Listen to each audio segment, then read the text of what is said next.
डुंगलोद शिक्षण संस्थान के सचिव और शिक्षाविद बीएल रणवा को लौह पुरुष केशरदेव मिंतर जी की 47वीं पुण्यतिथि पर उन्हें मिंतर सम्मान से सम्मानित किया गया। इस मौके पर नवलगढ़ के कई गणमान्य लोग मौजूद रहे। इस मौके पर बीएल रणवा ने अपने संबोधन में कहा, आदरणीय मंच, संभ्रांत उपस्थित सभी नागरिकगण, पत्रकार बंधुओं, सबसे पहले मुझे केसर जी मिंतर के स्मृति में जो सम्मान प्रदान किया गया है उसके लिए मैं आप सभी का आभार प्रकट करता हूँ। कोई भी सम्मान मिलता है वो आपके सम्मान के साथ एक जिम्मेदारी भी आती है, और मैं तो ये मानता हूँ कि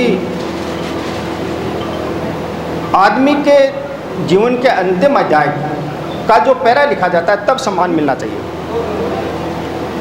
क्योंकि पता नहीं इंसान का परिस्थितियां और काल कहाँ उसके पैर डगमाते हैं, और जो झिनी चदरिया वो लेके घूमता है पता नहीं कहाँ दाग आ जाए।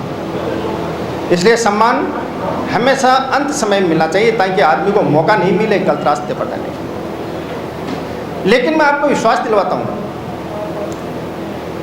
कि जब मुझे सत्य और असत्य में से एक को चुनना पड़े, जब मुझे कर्तव्य और भावना में से किसी एक को चुनना पड़ेगा, तो ये सम्मान मुझे हमेशा सचेत करता रहेगा।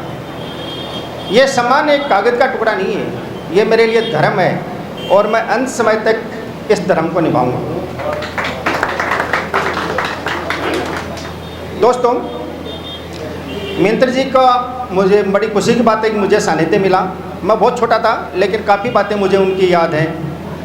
मेरे परिवार के साथ में उनका मित्र तो व्यवहार रहता था, काफ़ी बार आना जाना था। मेरे पिताजी आते जाते थे, मैं भी उनके साथ में उनके पास में 1-2 बार आया था। वो एक ऐसे अद्भुत विलक्षण व्यक्ति थे, कोई आर्थिक, कोई सामाजिक, कोई राजनीतिक, उन सारी चीज़ों से वो ऊपर उठे हुए थे। उनके लिए सब एक सा था, और मुझे सभी बातों पे चर्चा होती है लेकिन एक बात पर चर्चा नहीं होती है जनरली।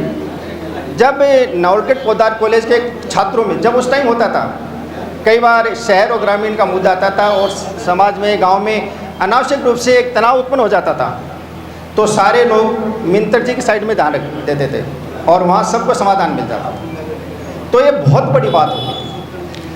अब आप ये देखें कि नवलगढ़ क्षेत्र में हर फील्ड में बड़ी बड़ी हस्तियाँ हुई हैं, लेकिन किसी को 10 साल याद रखा जाता है, किसी को 20 साल, किसी को 50 साल, लेकिन केशरदेव जी मिंतर साहब आज भी उतने ही प्रासंगिक है जितने पहले थे, और मुझे विश्वास है कि आगे भी उतने ही प्रासंगिक रहेंगे।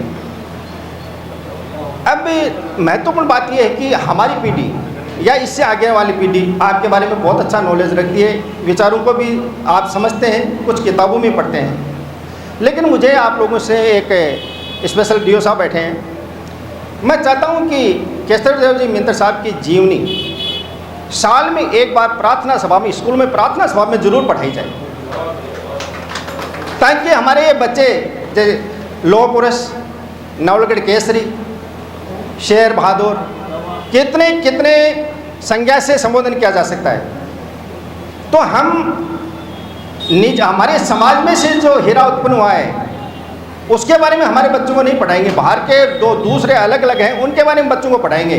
तो मैं आपसे रिक्वेस्ट करना चाहूँगा कि क्योंकि सब्जेक्ट में शामिल करना, विषय में शामिल करना, बुक्स में शामिल करना एक अलग मैटर होता है, लेकिन हम सभी प्रधानाचार्य या जो भी प्राइवेट स्कूल चलाते हैं उनसे बातचीत करके एक ऐसी व्यवस्था करें कि साल में एक बार उनका जन्मदिन हुआ, उस दिन एक बार प्रार्थना सभा में उनके बारे में बच्चों को बताएं, ताकि बच्चे उनके विचारों को लेकर आगे बढ़ें।